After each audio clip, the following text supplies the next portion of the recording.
Hi hello welcome to our YouTube channel. ఈరోజు మన ఛానల్లో మునక్కాయ గుడ్డు పులుసు ఎలా చేసుకోవాలో చూసేద్దాం రండి.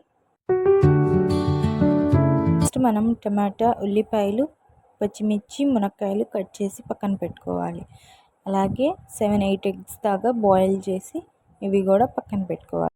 దాని తర్వాత మనం కట్ చేసుకున్న ఉల్లిపాయలు, టమాటా, మునక్కాయలు 3 విజిల్స్కి కొంచెం వేసుకొని పెట్టుకోవాలి.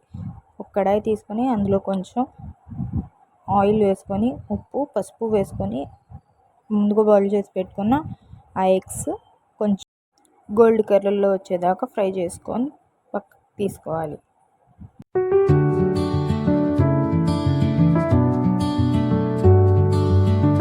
ఇదిగోండి వీడియోలో చూపిస్తున్నట్టుగా ఇలా గోల్డ్ కలర్లో వచ్చిన తర్వాత ఒక ప్లేట్లోకి ఈ ఎగ్స్ అనేవి తీసుకోవాలి. తర్వాత అదే కడాయిలో కొన్ని ఉల్లిపాయలు, పచ్చిమిర్చి, కరివేపాకు, కొత్తిమీర వేసుకొని కొద్దిగా ఫ్రై చేసుకోవాలి.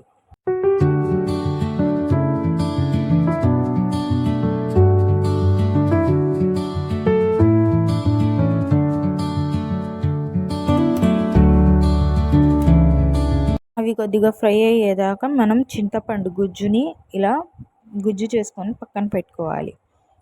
తర్వాత ఈ కడాయిలో కొంచెం ఫ్రై అయిన తర్వాత ఇందులో ముందుగా బాయిల్ చేసి పెట్టుకున్న మునక్కాయలు, టమాటా, ఉల్లిపాయలు అనేవి అందులో వేసుకోవాలి.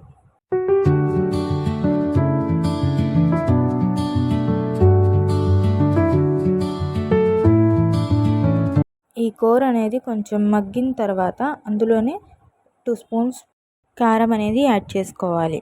ఈ కారం మొత్తం కర్రీకి బాగా తగిలేటట్టు మొత్తం బాగా కలుపుకోవాలి.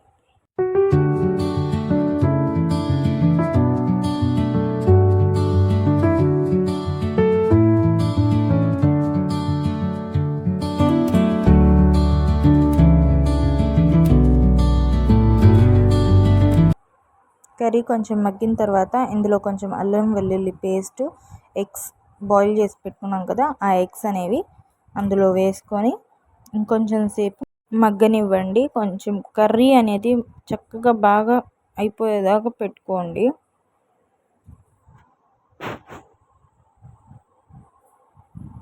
దాని తర్వాత అందులోనే ఫస్ట్గా తీసి పెట్టుకున్న చింతపండు గుజ్జుని అందులో వేసుకోవాలి.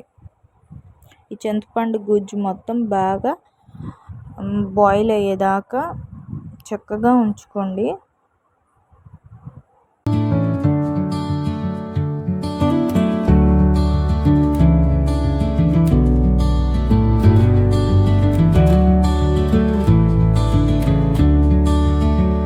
వీడియోలో చూపిస్తున్నట్టుగా పులుసు అంతా బాగా మగ్గిన తర్వాత అందులో కొంచెం కొత్తిమీర యాడ్ చేసుకొని స్టవ్ ఆఫ్ చేస్తే ఇంతేనండి మన టేస్టీ అయిన ఎగ్ మునక్కాయ పులుసు. దీన్ని ఒక సర్వింగ్ బౌల్లోకి తీసుకుంటే ప్రిపేర్ అయినట్టే. ఈ ప్రాసెస్ కనుక మీకు నచ్చినట్టయితే మీరు కూడా ఒకసారి ఇలా ట్రై చేసి ఎలా ఉందో టేస్ట్ నాకు కామెంట్ చేయండి. ఈ వీడియో నచ్చిన వాళ్ళు లైక్ చేయండి, సబ్స్క్రైబ్ చేయండి. Thank you.